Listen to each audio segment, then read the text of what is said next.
Welcome back. All right, so a quick Sunday news video for all you fine people on the internet.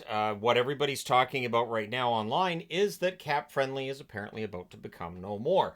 I'm also going to say this for people who want to attack the social media accounts related to Capfriendly. We don't know that the people posting to Capfriendly on those social media accounts are necessarily the ones that are responsible for the sale, so be nice to them. There are definitely times where things are posted for the channel that I don't necessarily post. Sometimes it's my lovely wife, so that's something to keep in mind on the channel here as well. But yeah, the Washington Capitals are buying or have bought Capfriendly, and thus the announcement isn't official as of yet. There are 200,000 plus followers on X, formerly known as Twitter. To Capfriendly. Those are going to go over to Puckpedia, I would think. Steve Dangle already posted for Puckpedia. I've used Puckpedia as well. Capfriendly, I do prefer, but with the added traffic Puckpedia is going to get, plus the fact that I would think they don't need all the employees for Capfriendly, and I have no idea how many people are involved in the Capfriendly setup and who is affected by this, but there might be some people going over to Puckpedia that have worked on Capfriendly, so we'll see how it goes.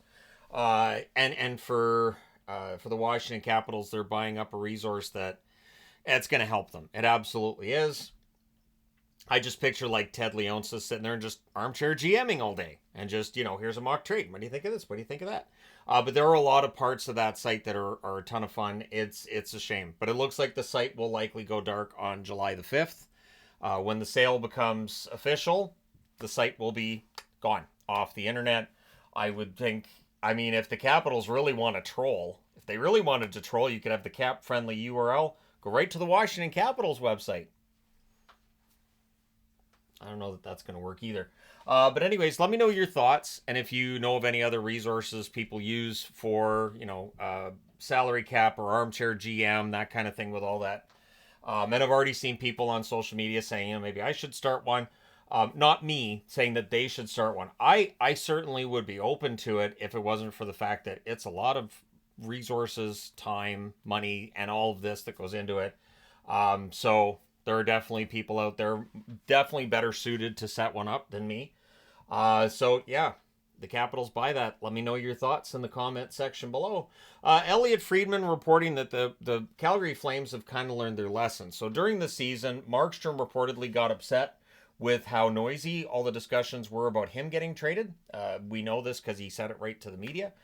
Who just tells people how they feel to the media. But yeah, Markstrom this time around, they're trying to keep it quieter. Good luck. It's honestly hockey mad markets, which is, Canada, your original 6 teams in the US as well, and various other markets.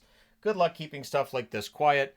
Honestly, for the Flames, the sooner they can get a deal done, the better. Get that deal done, rip the Band-Aid off, and make it work. So now there's a lot of discussion about where he might go and who might be in on him. I don't get into all that speculation. Obviously, the rumor that he had already waived to go to the Devils means New Jersey might be the landing spot, but there are definitely some teams in the league looking at goaltending and the need for goaltending. So the Flames might be striking this while it's the absolute right time to do it. We heard during the regular season with some of the goaltenders that might have been available that there wasn't as much interest. But during the offseason and with the salary cap going up, now it's up to $88 million next year. It's a little bit easier to take on some of these contracts that have been really pricey over the last few years. Vegas is apparently in talks with Marchessault. Friedman reporting this. Others in the media reporting it as well. A deal doesn't seem to be that close at this point, keeping in mind that can change in a heartbeat, where a team could make an offer and a player goes, you know what, that's fine. Or a player drops their demand, is like, I can't imagine playing anywhere else. So I still think Marchessault's probably going to stay in Vegas, but the longer it goes, like just from Marchessault's perspective, you might get a perfectly reasonable offer from Vegas, but you're so close to July the 1st. Wouldn't you at least be curious as to what's out there on the market at this point? Like, I've always thought that. Like, I don't get mad at a player for testing the market on July the 1st when it's this late in the year and they haven't signed a contract yet. There's nothing wrong with Marchessault on July the 1st fielding offers and then deciding to go back to Vegas if they are the best offer or he just feels like that's the best opportunity. So We'll see what happens there, but Vegas does not have a lot of cap space. They were probably one of those teams we're very excited to see that extra $300,000 on the salary cap for next year. Every dollar matters. Getting into playoff news from other leagues, starting with the AHL. Cleveland last night stayed alive. A 5-1 win over the Hershey Bears means there's a Game 6 in Hershey. So in terms of how Cleveland did at home, they won 2 out of 3 games. Now Hershey just has to close it out at home. Meanwhile, Coachella Valley won on the road. They won in Milwaukee 5-1 last night in Game 5. So they're in the final. They are waiting for their opposition, which I still think is probably going to be Hershey. But hey, Cleveland's trying for that reverse sweep. So we'll see if the Monsters can keep that going and go on to play the Firebirds, or if it'll be the Bears and the Firebirds for the second straight year. So let me know your thoughts on that one. Also, in the ECHL, the Kelly Cup being awarded to the Florida Everblades, and Paul Maurice sent them a congratulations as well during the presser yesterday before the first game of the Stanley Cup Final. It's their third straight Kelly Cup win. So there you go. It's a dynasty in the ECHL. They beat Kansas City 4-3 in overtime to win the series in 5. You know what? I'm going to say this too. At the ECHL level, getting a team to dynasty level, that's fantastic. I think that's great. And so all the kudos in the world to the Florida Everblades. I don't have a jersey for the Everblades. In terms of ECHL jerseys, I'm kind of light. I do have a Toledo Walleye. There's a couple other ECHL teams I have jerseys for as well. But yeah, I don't have a Kansas City or a Florida Everblades either. Getting into last night's game, so I've seen all kinds of conversations in the comments under last night's game. I think Edmonton played a really good game. They also, though, kind of played towards Bobrovsky's strengths. Bobrovsky's fantastic down low, and a lot of the shots, if you go back and look at a lot of the chances Edmonton had, they were going 5-hole. You're not getting a goal 5-hole. Bobrovsky hasn't allowed a goal 5-hole in the entire playoffs, and they were just going low with the shots. They're going to have to aim high. I mentioned this in last night's review as well. That with Boston against Bobrovsky, they were shooting high to the point where they were missing the net.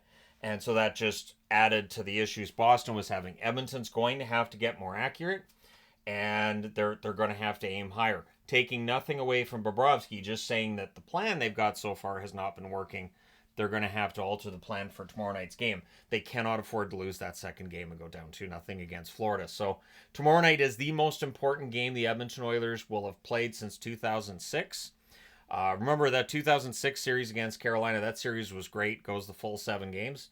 And this one could, I know I've seen a lot of 4-game sweep, 5 games and all this.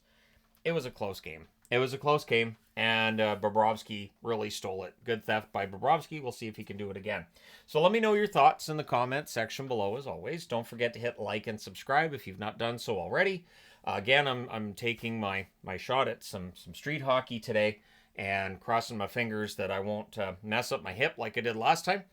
Just played too long. Just a matter of playing too long, pounding pavement too long, and just, yeah, I got to be careful with that because I don't heal up as fast as I used to. So there's that. But anyways, let me know your thoughts. Hit like and subscribe if you haven't done so already. Thank you guys so much for all your support. I will talk to you again soon.